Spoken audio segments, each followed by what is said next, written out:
Good day everyone, I'm Teacher Justin and welcome to another vlog, EdTech video tutorial and one unboxing video. So 3-in-1 siya sa video na to because I would like to share my new equipment for this upcoming school year. So school year 2021 to 2022.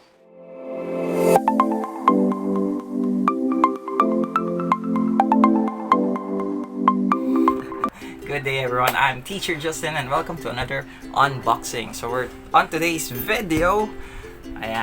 On today's video, I bought something that I'm not sure if it will fit my desk.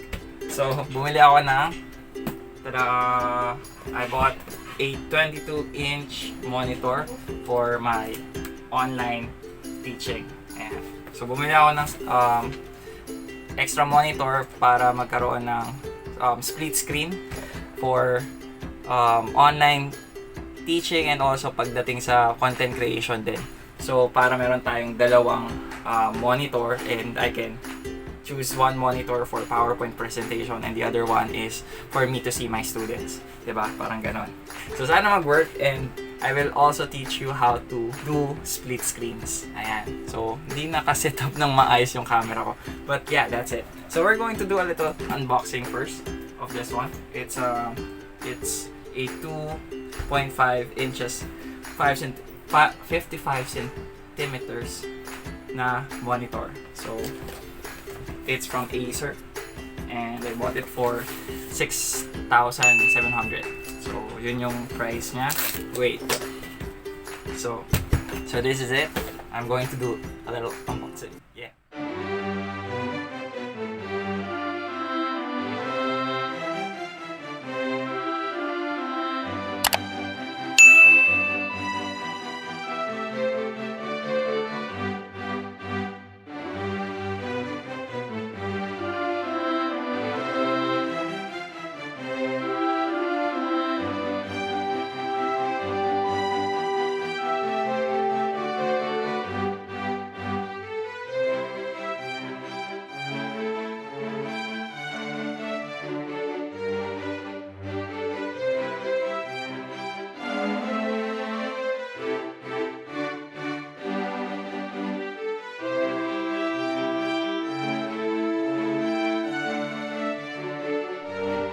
So, I think pagpapatulong ako kay Papa para mag-set up na itong monitor.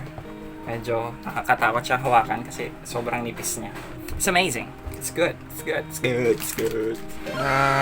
This is my setup.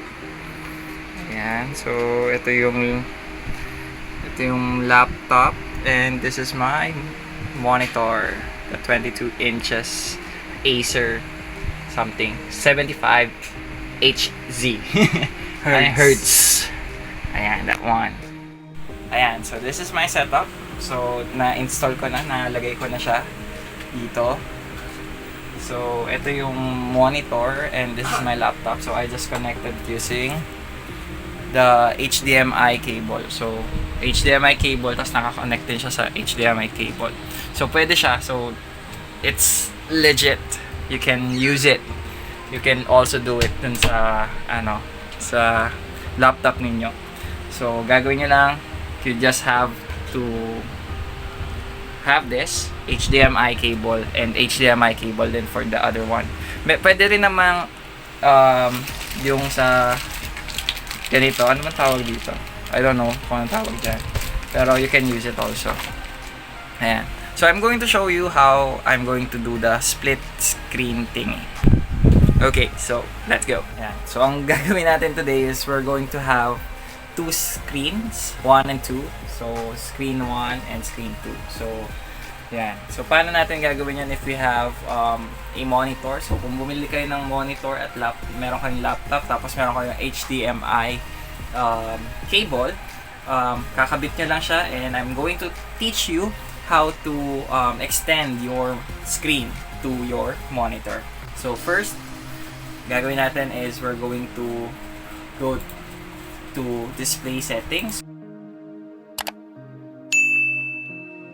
Punta tayo sa pinakababa and go to multiple display and then click the options. So you will have 4 options: show only 1, show only 2, duplicate this display, and extend this display. So click nyo yung extend this display. So just click that. When you click that, you will have your extension to your monitor already. So punta tayo sa taas, balik tayo sa taas. Okay, you can also choose the orientation of your second monitor or your monitors. Pwedeng landscape, pwedeng portrait, pwedeng ang nakalagay dito, naka-flip na landscape, and so on and so forth. Okay, so move up, so you can set up your computer. So ganito yung magiging itsura nya. Ayan. So yan, nagre-record ako ngayon. So when I move my cursor here, okay, papupunta siya sa kabila. So magiging extension siya ng computer ninyo. Okay? So medyo maliit yung tripod natin, hindi na tayo kasya sa desk. So dito na lang, pasensya na. So balik tayo dito. Okay? Moving on, you can arrange the setup of your monitors. Ang monitor 1 nyo is this one, yung laptop. This is going to be your monitor 1. Okay, you can identify this as your monitor number 1, and the other one is monitor number 2. So when you click the identify, may lalabas na number 1. Ayan. Then sa kabilang monitor naman, number 2 yung lumalabas. So you can just click and drag if you want to change the orientation of your